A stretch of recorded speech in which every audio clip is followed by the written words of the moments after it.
Olá, o meu nome é Diogo Malafaia e com Álvaro Samagaio trazemos-vos Founder Tales, o podcast no qual revelamos o backstage das startups portuguesas e as histórias dos seus founders. Desta vez trazemos mais uma founder, Carolina Amorim, CEO e cofundadora da Emotai, uma startup focada em aumentar a performance de atletas de alta competição ou pro gamers através da análise de neurosinais captados com uma headband. Falamos sobre a Emotai, sobre o futuro da produtividade e os desafios de gerir uma empresa em fase inicial com uma equipa pequena. Além disto, a Carolina falou sobre ser mulher no papel de founder e CEO e do que tem feito para ajudar outras mulheres a vingarem como empreendedoras. Se gostaram do episódio, partilhem com alguém que saibam que também vai gostar, aproveitem para nos seguirem nas redes sociais, LinkedIn e Instagram, e não percam a segunda parte já na próxima semana. Olá Carolina, e muito obrigado por estás aqui a gravar o podcast connosco. E nós, assim, da pesquisa que fizemos, vimos que tu acabaste o curso de Engenharia Biomédica e, entretanto, passado uns anos, portanto, ao dia 2, és CEO da Emotai. Quais é que foram os passos que de um para o outro que te levaram a esta posição que tens agora? Olá, já agora, obrigada pelo convite. Sim, eu acabei em Engenharia Biomédica, bom, agora vou-me sentir um bocadinho velha, 2016. O meu mestrado... Por acaso acho que és das founders mais novas que temos aqui, portanto... Sim, I get that a lot. Parece sempre mais nova, o que na verdade não ajuda muito. Infelizmente tenho que me envelhecer de alguma maneira para ter mais sucesso como CEO. Sim, mas eu acabei o curso, a minha tese foi muito na área de MRI, portanto não tem muito a ver com a Emotai, mas quando acabei percebi que queria continuar a fazer investigação e que queria continuar a trabalhar na área. Então fiz um projeto de investigação no Instituto de Biofísica e Engenharia Biomédica em Effective Computing. Por acaso foi um projeto mesmo muito engraçado. Nós punhamos uma banda de EEG a medir ondas cerebrais e ritmo cardíaco de crianças que estavam a olhar para embalagens. E se meter lá, por exemplo, a imagem de uma barata, em vez de pôr aqueles triângulos típicos que aparecem em produtos químicos e tóxicos, se era mais provável a criança beber ou não. E com a imagem da barata era menos provável ela beber o conteúdo da embalagem. Nós conseguimos ver isso não só através de entrevistas com as crianças, mas também através das ondas cerebrais, do que é que elas tinham mais nojo, no fundo. Desculpa, só aqui um disclaimer que pode haver pessoas que não sabem o que é. Um EEG, portanto, no fundo é um eletroencefalograma e digamos que aquilo usa uns sensores à volta da cabeça, tipo um capacete, e que recolhe as ondas cerebrais e, portanto, conseguiam depois analisar esse tipo de sinais, não é? Exato, nós utilizávamos alguns algoritmos já bem estudados na ciência, que é a alfa-assimetria, em que nós conseguimos perceber se uma pessoa está a sentir mais atraída ou repulsa em relação a alguma coisa. E a partir daí foi assim que começámos a desenvolver mais os algoritmos de Effective Computing, perceber como é que as pessoas estão a sentir, o que é que elas estão essas emoções são positivas ou negativas em relação a certas coisas, e a partir daí começámos a ganhar tração em neuromarketing. Portanto, nós tivemos alguns contratos com agências de marketing que queriam perceber, por exemplo, a user journey de uma pessoa. Um exemplo, nós tivemos com uma empresa que vende carros online, então era a user journey de como é que se vai de entrar num website, pedir o empréstimo para comprar o carro, etc. E nós tínhamos estes relatórios todos extremamente específicos a explicar como é que as pessoas estavam a sentir nessa journey toda. E eventualmente, passado algum tempo, começámos a perceber o potencial da tecnologia para ajudar, em vez de ser a ajudar a vender coisas, mas a ajudar a melhorar potencialmente a performance, ou como é que as pessoas conseguiam sentir melhor através da nossa plataforma, em vez de simplesmente estarmos a aumentar o consumismo, no fundo. Mas isto aqui ainda estavas, ou seja, ainda estavas ligada ao teu projeto de investigação? Sim, portanto, foi mais ou menos seguido do desse tal projeto de investigação do Effective Computing. Depois começámos a pensar em criar uma empresa em que veio o nome Emotai, Ok. e foi literalmente, tínhamos que escrever um nome, e é Emotions mais AI, e depois nunca mudamos. Mas a partir daí fizemos esses projetos de neuromarketing e a empresa ficou mesmo consolidada e criada quando decidimos fazer o pivot para performance humana. Ok. E dentro da performance humana, nós vimos, já vi pela pesquisa que fizemos, que numa fase inicial, pelo menos, se focaram muito na área do gaming. Como é que foi o processo de perceberem que este seria um bom público-alvo em prol de outros? Sim. Nós, na verdade, a nossa tecnologia pode ser aplicada em 1001 mercados e está sempre toda a gente a dizer qual é que é o próximo mercado que nós temos que ir. Nós começámos com o gaming porque nós próprios éramos, ou somos, gamers. Portanto, nós na equipa tivemos uma das pessoas que foi a um campeonato até a nível nacional, se não me engano, do League of Legends. Eu sou muito noob, não tenho jeito, mas sou fã. Mas o resto do pessoal dentro da Emotai jogavam todos League of Legends. Nós começámos a ver muita atração em gamers e os campeonatos estavam a ter uns prize pools enormes e o gaming, em comparação com outro desporto, é essencialmente mental. Não estás a utilizar quase nada físico, apesar de teres de ter alguma preparação física, é essencialmente mental. Então nós achámos que era ideal. Eles já estão sentados ao computador, a quantidade de dados que nós conseguimos gravar era ridiculamente grande, porque nós gravávamos a webcam, gravávamos o jogo, gravávamos os momentos do jogo em que o que é que estava a acontecer, e gravávamos as ondas cerebrais, o ritmo cardíaco, a voz, se estavam a falar muito ou não. Então nós temos montes de truques, se algum dia vocês quiserem. Mas falar muito é mal, já agora. Quanto menos falarem, maior é a probabilidade de estarem focados. Então nós encontramos estes padrões todos e começámos a trabalhar com equipas, mesmo profissionais, em que tinham performance coaches. Foi a partir daí que nós nos apercebemos que uma equipa de esportes tem um nutricionista, um performance coach, um coach, um treinador mesmo de ginásio. Eles são muito mais profissionais do que qualquer outra pessoa achava. Mas então, ou seja, vocês foram para os gamers porque já eram gamers e acharam que isso era uma boa ideia e como tinham a tecnologia depois foram à procura dessa necessidade, ou os próprios gamers contactaram-vos porque viram que havia potencial na vossa solução e nós queremos usar isto para melhorar X e Y? Sim, fomos nós que fomos falar. Houve uma altura que nós queríamos sair do neuromarketing, como eu estava a dizer, e nós é que fomos para o que nós queríamos ajudar atletas de alta performance e achámos que o gaming era o mercado para entrar o primeiro ideal, só mesmo por causa destes dados todos que nós conseguimos gravar. Eles estão sentados, estão ao computador, portanto para nós fazia muito sentido. Claro. E depois para eles faz muito sentido porque o jogo é essencialmente mental. É como se estivesse a perceber como é que uma pessoa está. Imagina um jogador de futebol, Cristiano Ronaldo é mais do que estudado em termos de performance, dos músculos, como é que ele se movimenta e tudo mais. Nós estávamos a fazer a mesma coisa, mas dentro do gaming e do cérebro do gamer. Como é que funciona, como é que pode melhorar.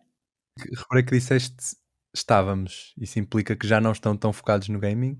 Não, entretanto, aí sim vieram falar connosco em relação ao motorsports, viram que nós estávamos no gaming, e começámos a trabalhar com o Instituto de Performance de Motorsports em Espanha. Eles trabalham com mais de 100 condutores e vai desde Fórmula 1, Fórmula E, Fórmula 2, 3. Então, eu não sei quem é que são os nomes das pessoas que utilizam a Emotai, porque a nossa plataforma é anónima, mas equipas muito fixes estão lá, por exemplo, a McLaren, a Red Bull, eles todos estão dentro desse instituto. Mas então, vocês vendem para, ou seja, os vossos clientes são outras empresas ou também vendem para o cliente final? Por enquanto, nós vendemos só ao Instituto, portanto, o Instituto tem lá um simulador enorme. A nossa banda eles podem utilizar enquanto estão no simulador, e depois no final o treinador tem um relatório muito completo. em que pode também ser em formato PDF e depois envia esse relatório também à equipa. Por exemplo, me envia ao treinador da McLaren, ao treinador da Red Bull, por exemplo. Portanto, por enquanto só estamos focados nos institutos, mas cada vez mais os condutores têm que fazer mesmo simulador, obrigatoriamente pela própria marca. Por exemplo, a McLaren obriga eles a fazerem simulador. Portanto, a nossa ideia era eventualmente evoluirmos e cada condutor ter uma banda em casa e pode utilizar o simulador em casa enquanto tem a nossa banda e nem tem que ir ao instituto enquanto está a fazer estes exercícios. Depois o treinador pode aceder aos dados online. Vai tudo para a cloud. Mas isso na verdade não implica que tenham de vender diretamente aos utilizadores, não é? Sim, exato. Sim, temos que continuar a vender através do Performance Coach, sim.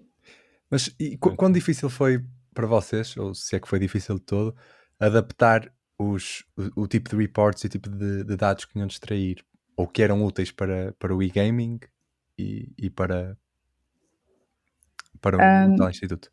Sim, a maior dificuldade foi em League of Legends, especialmente porque era o que nós tínhamos mais informação, porque o League of Legends tem o próprio API que diz quando é que ele matou alguém, quando é que ele morreu, etc., quando é que fez um assist. E nós, para os motorsports, não havia esse tipo de informação. Aquilo é um jogo, já agora é uma simulação, é quase como se fosse um jogo. Sim.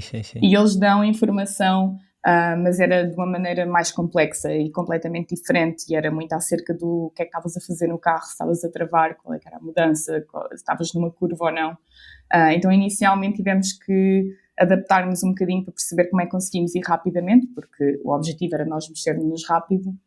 Então, inicialmente acabámos por não mostrar informação sobre se aquilo estava numa curva em específico, mas como nós gravamos o ecrã, ou seja, gravamos o jogo, a corrida em si, dá para correlacionar, ou seja, não está lá automaticamente, mas dava para ir à mão ver.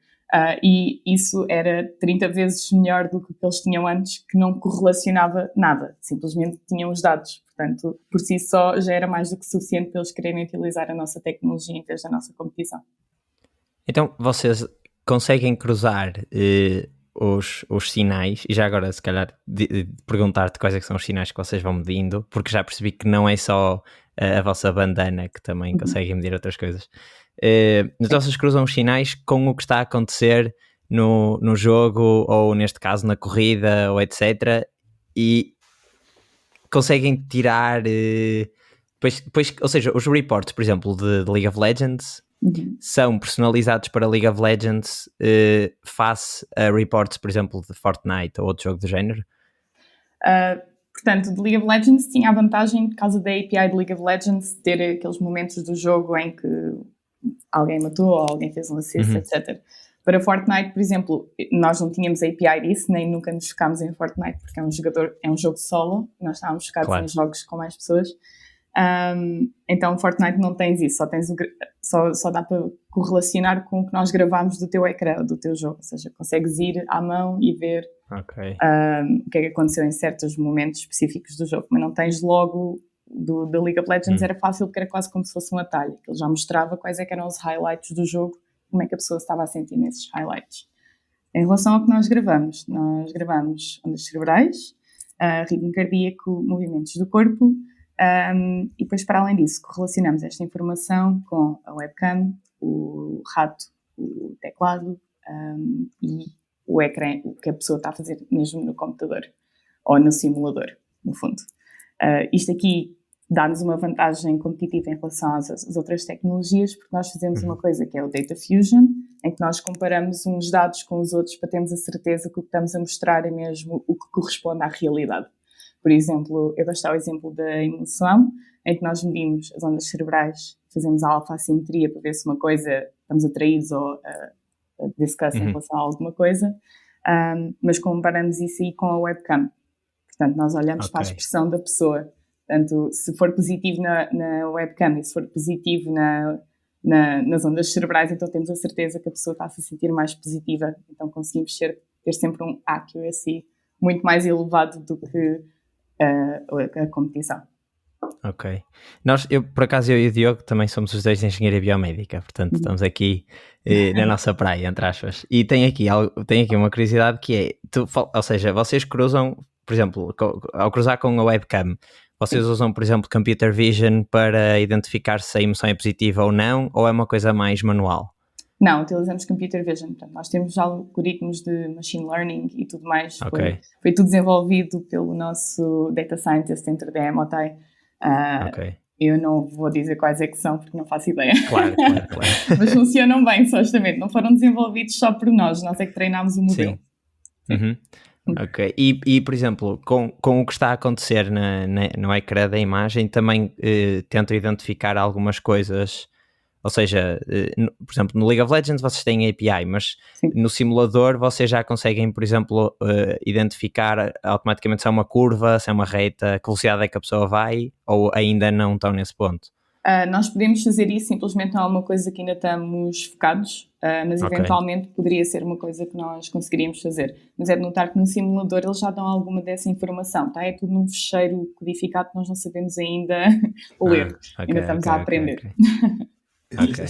Essa pergunta que fizeste agora, ela estava-me a fazer pensar numa coisa que é: eu sinto que vocês têm clientes tão diferentes e com propósitos tão diferentes que eu presumo que vocês, neste caso, a venda inclua quase a implementação, não é? Sim. Ou seja, vocês não têm uma plataforma, uma app ou qualquer coisa que seja só descarregar e estar a usar. Principalmente, não é? Porque tem de dar, como disseste, reportes diferentes, métricas diferentes e muitas coisas diferentes. A minha pergunta é: como é que isto pode ser eu acho que isto pode ser um entrave à escalabilidade, e como é que vocês veem ultrapassar este obstáculo? Portanto, isto aqui, durante a pandemia, foi muito engraçado, porque nós não podíamos encontrar em pessoa para fazer o setup, então tínhamos que fazer o setup tudo online, em videochamada, e foi aí que nos apercebemos que o pessoal, especialmente em gaming, que é suposto perceberem imenso de computadores, na verdade não percebem nada de computadores, só percebem do jogo. Foi extremamente challenging. Eu lembro-me uma vez estivemos numa call durante 2 horas e meia, porque não estávamos a conseguir pôr a banda a conectar com Bluetooth com o computador. Mas, entretanto, fomos aprendendo com isso. Nós já fizemos tantos setups que agora até já fazemos isso extremamente fácil. E até já enviamos uma pen de Bluetooth só mesmo para prevenir qualquer tipo de erro que possa existir com Bluetooth. Enviamos sempre uma pen de Bluetooth, basta a pessoa pôr a pen e já não há problemas nenhuns. Então agora é muito mais fácil, aquilo é realmente um software, qualquer pessoa pode instalar. A dificuldade é sempre de como é que tu conectas a banda ao Bluetooth do computador, mas depois, para além disso, a única coisa que nós no setup depois ensinamos é como é que se utiliza a plataforma, que agora está muito mais intuitiva do que, obviamente, há uns anos atrás, mas ela é extremamente fácil de utilizar, sendo que o que ela faz mais é gravar enquanto a pessoa está a conduzir ou está a jogar, e depois no fim dá um relatório muito completo, todo automático. Portanto, não há human input desse lado. Mas pelo menos sempre que tem um cliente novo, ou pelo menos um cliente numa área nova, implica adaptarem a tal plataforma, não é? O relatório final, sim. Mas por isso é que nós estamos a tentar não sair da área. Portanto, agora estamos focados em motorsports e não queremos sair em breve. Ok. Mas, então não querem sair agora, mas qual é que é a visão para o futuro? Que outras áreas é que vocês já têm assim debaixo do olho e que acreditam? Ou se calhar que outras áreas é que já vos chatearam para vocês saírem da vossa área de conforto e venderem para eles? Já nos chatearam para tantas áreas. Eu já recebi e-mails ridículos. É bom sinal, exatamente. Eu já recebi o e-mail de uma pessoa que queria comprar para a empresa porque tinha a certeza absoluta que tinha um empregado que não estava a prestar atenção nas reuniões e queria-lhe pôr uma banda para confirmar que ele não estava a prestar atenção nas reuniões. E eu disse não, obviamente. Isso já nem é micromanagement, isso é outro nível. Exato. Sim, nós agora estamos a utilizar este conhecimento que estamos a ganhar em motorsports, especialmente de que tipo de exercícios é que os atletas fazem para melhorarem a sua performance, exercícios de respiração, de concentração, e estamos a tentar trazer isto para o mercado do trabalho. Ou seja, se um atleta de alta performance utiliza isto para melhorar a performance e funciona para ele, porque é que não haveria de funcionar para o cidadão comum que está atrás de uma secretária a entrar em burnout diariamente? Então é isso que nós estamos a fazer agora. Portanto, nós já fizemos um piloto com a Gulbenkian, onde 45 investigadores utilizaram a nossa plataforma durante 2 semanas e conseguimos reduzir a ansiedade em 30%, o burnout em 20% e aumentámos a qualidade do sono e produtividade em 56%. Tudo isto só em 2 semanas. A fazer os nossos exercícios que desenvolvemos, são exercícios de biofeedback, precisam da informação da banda, mas têm um impacto muito maior porque a pessoa sabe como é que está a correr o exercício e como é que pode seguir o exercício melhor, de forma a ter um impacto maior a nível fisiológico. E como é que vocês compilaram esses exercícios? Ou seja, vocês tinham tecnologia, começaram a recolher os dados, faziam os reports e agora têm uma parte, digamos, mais prescritiva em que vocês recomendam exercícios. Como é que vocês chegaram a essa lista de exercícios ou essa recomendação para as pessoas fazerem? Nós começámos, isto aqui foi feedback que nós sempre tivemos ao início da Emotai, que era, ok, eu tenho esta informação sobre como é que eu me estou a sentir, mas o que é que eu faço agora com esta informação? Por isso é que nós somos para os performance coaches, porque eles sabiam o que fazer com esta informação, mas e se não tiver lá um performance coach, e se for simplesmente uma pessoa que quer aprender com os seus próprios dados fisiológicos, como é que pode melhorar? Então, em conjunto com os performance coaches com quem nós estávamos a trabalhar, eles já faziam alguns exercícios, como por exemplo, Heart Rate Variability, a Coherence Breathing Exercise, que é um exercício em que tu respiras sempre, inspiras e expiras sempre com o mesmo passo, para aumentar a nossa variabilidade de frequência cardíaca, que quanto maior, melhor.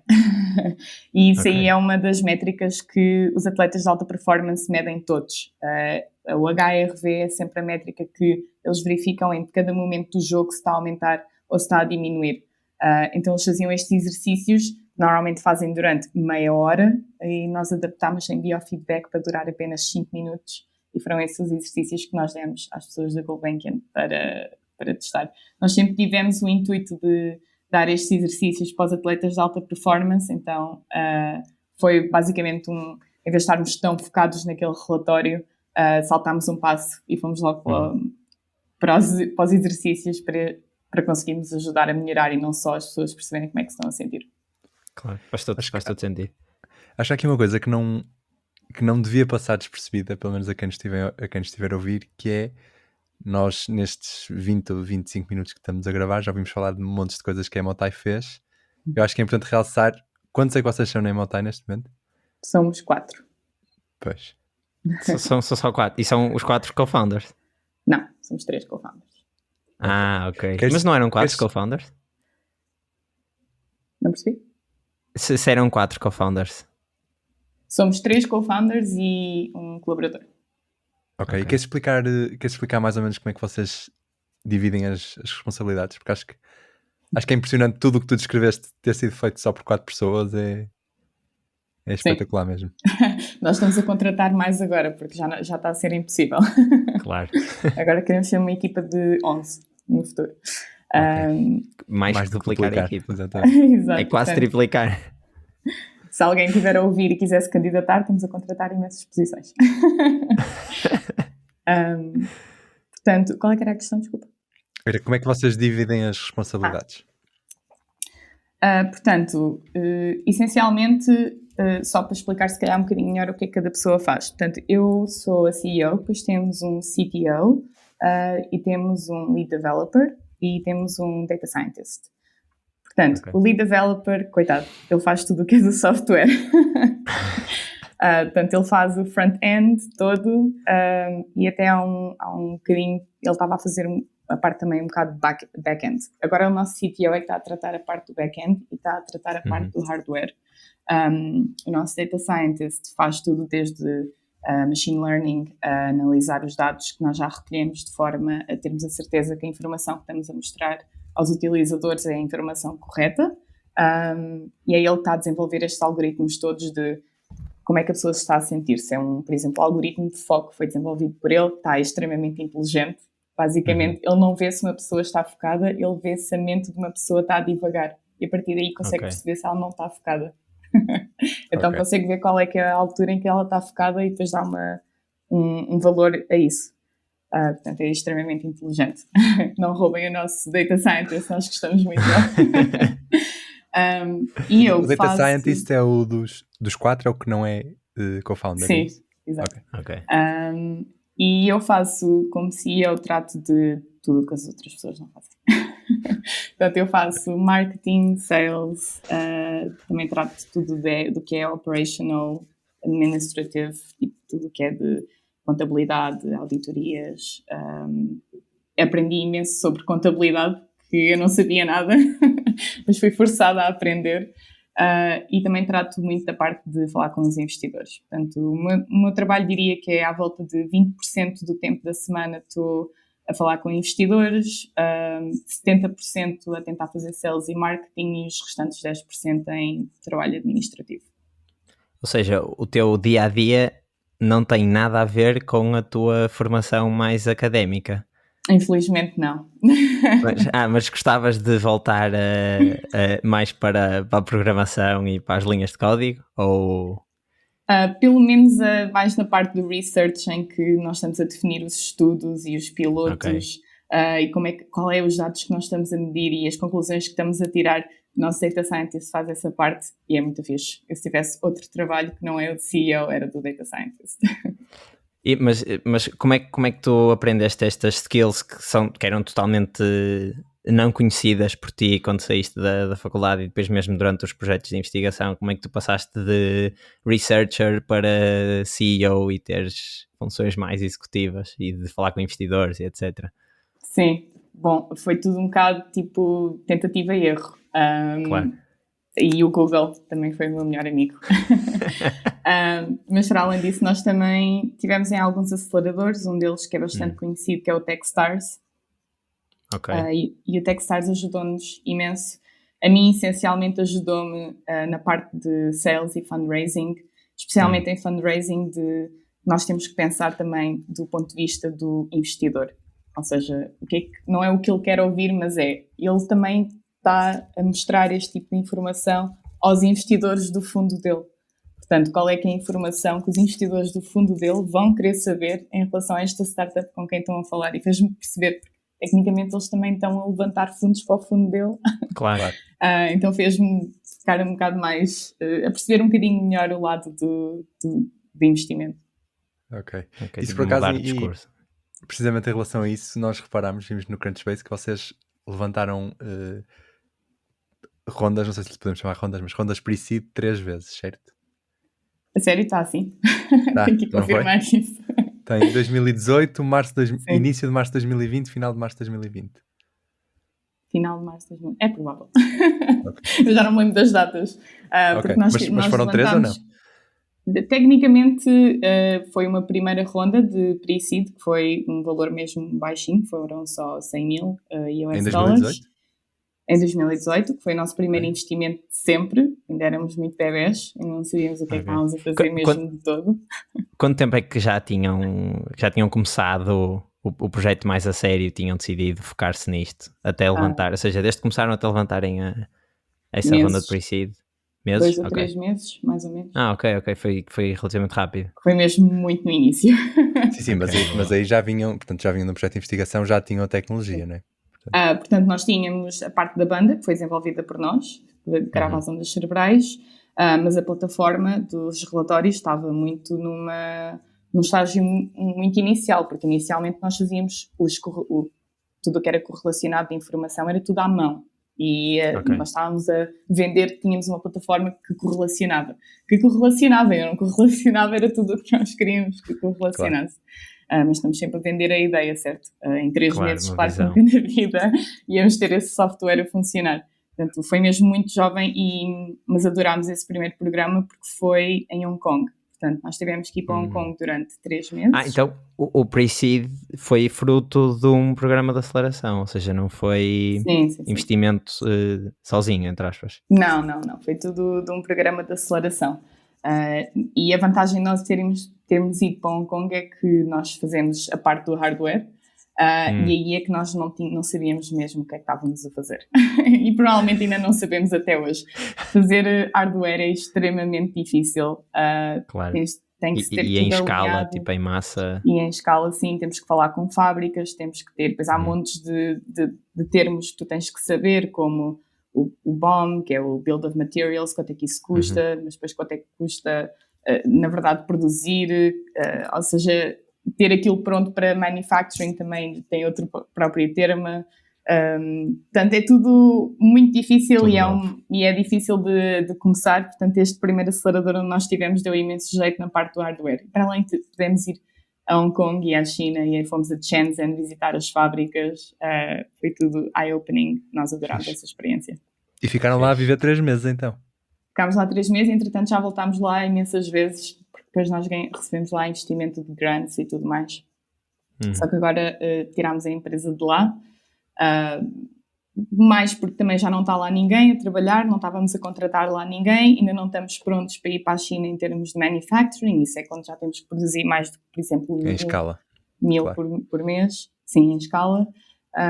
E depois, para além disso, estava a ficar mais caro, somos uma startup pequena e eu própria depois tinha que estar a gerir a parte administrativa tanto de Hong Kong como de Portugal, já estava a ficar muito complicado. Então nós fechámos a de Hong Kong e agora só temos a empresa em Portugal. Ok, mas então voltando aqui à timeline, vocês fazem esse programa de aceleração, levantam os 100 mil euros em 2018 e depois? E depois estávamos a preparar para levantar uma ronda de investimento mesmo seed e tivemos a oportunidade de entrar no programa da Techstars, que foi uma oportunidade que fantástica. É onde? Foi o de Lisboa, okay. Com a Smapa Next. E foi uma oportunidade fantástica. Na altura o timing foi mais perfeito do que nós alguma vez iríamos adivinhar, porque passado pouco tempo aconteceu o Covid e ninguém estava a levantar rondas de investimento, porque ninguém estava a investir. Houve à volta de 2 ou 3 meses ou se calhar até mais tempo em que os fundos de investimento não queriam investir porque não sabiam o que era o futuro, o que é que ia mudar. Claro. Então para nós foi mesmo ideal, porque primeiro Techstars ajuda imenso a aprender como é que deves fazer sales e ajuda também a ganhar aquele ritmo, porque aquilo é sempre tudo a andar muito rápido, mas eles ensinam imensas boas práticas. Por exemplo, o modo do Techstars é give first, ou seja, a ideia é estar sempre a ajudar pessoas e não esperar nada de volta, mas eventualmente vais ter alguma coisa de volta, simplesmente não estás à espera que isso vá acontecer no futuro. Então, quando diz isso, ajudar pessoas, no vosso caso é mais tipo disponibilizar o vosso produto ou serviço? É nesse sentido? Não, era mais em termos de networking, ou seja, eu conheço uma pessoa que conhece uma pessoa que se calhar é um investidor bom para a vossa startup, ou eu conheço uma pessoa que conhece uma pessoa que se calhar é um bom cliente. Então nós ajudamos sempre toda a gente e eles também nos ajudam sempre a nós. É a parte muito fixe do networking do Techstars. Ok, fixe. E o Techstars foi quanto tempo? Foram 3 meses. Mas foi cá em Lisboa. Mas foi durante a pandemia que foi grande choque. Nós só apanhámos 3 semanas do programa em pessoa e depois de repente tivemos que fazer tudo online. Não foi nada fácil porque o programa da Techstars é mesmo muito puxado. Supostamente é dos mais puxados que existem. Por exemplo, o Y Combinator, eles dão-te a liberdade toda e no Techstars tens mesmo reuniões e talks e palestras e workshops. Tens o teu calendário está sempre extremamente ocupado.